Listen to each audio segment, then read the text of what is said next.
The state election is fast approaching. Campaigning by the political parties is now in full swing, with each releasing their policy platforms and promises for the future. Unlike some previous elections, child protection has not, at least not as yet, emerged as a hot topic of interest.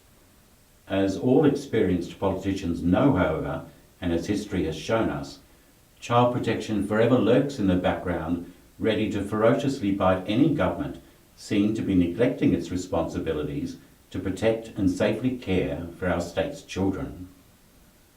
Looking back at the term served by the current government, there have been some laudable achievements made in child protection.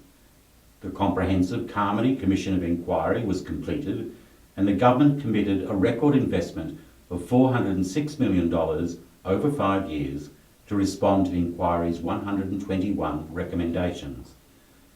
The rolling out of the new Family and Child Connect services has commenced, along with funding of new and enhanced family support services. This is in line with the inquiry's recommendations about turning the child protection system around to focus more on prevention and early intervention. The launch of the Talking Families media campaign, developed by the new Family and Child Commission, is another very worthwhile achievement in encouraging families to seek help as and when it is needed. The risk of the government changing hands as a result of the election will be a disruption to the momentum that has been created in reforming the child protection system. What views will a Labor government hold about the Carmody Inquiry's recommendations? Will the Labor government be committed to continuing the current government's financial investment in reforming the system? And what views about this are held by the minor parties and the independent candidates? The risk of an LNP government being returned is that it may become complacent and confine its policy platform to only those matters addressed by the Carmody Inquiry. Following most inquiries, there has been a tendency by governments of all persuasions, both in Queensland and elsewhere, to adopt a tick-the-boxes approach that limits their agenda to only those matters that were made subject to a recommendation by the inquiry. If this happens, it will result in the government not staying on top of new and emerging issues affecting the safety and well-being of Queensland children, young people and their families. Already, we are seeing signs of new issues or heightened concerns about some long-standing issues starting to emerge. These are issues that were not specifically addressed by the Carmody Inquiry, but will nevertheless demand attention by either a returned LNP government or a new Labor government.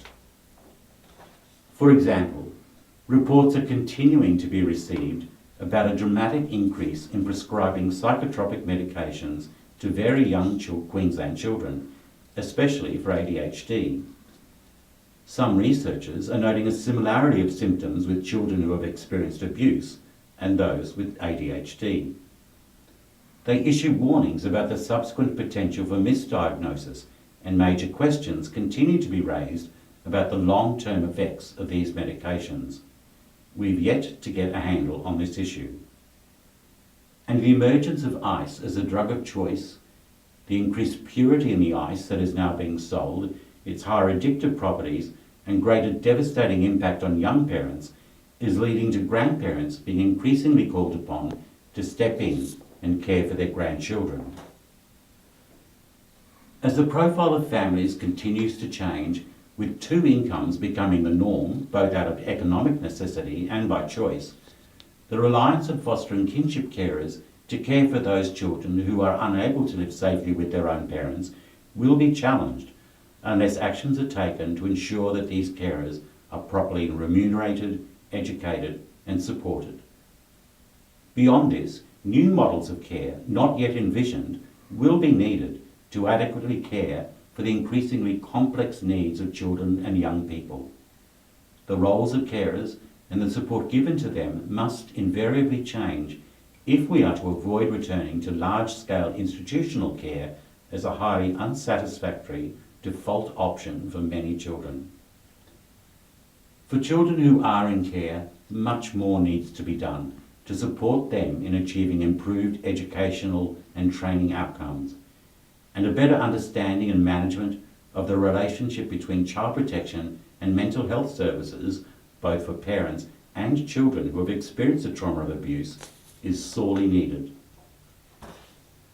For either a returned LNP government or a new Labor government, addressing the grossly disproportionate representation of Aboriginal and Torres Strait Islander children and families with the child protection system must rate as a top priority.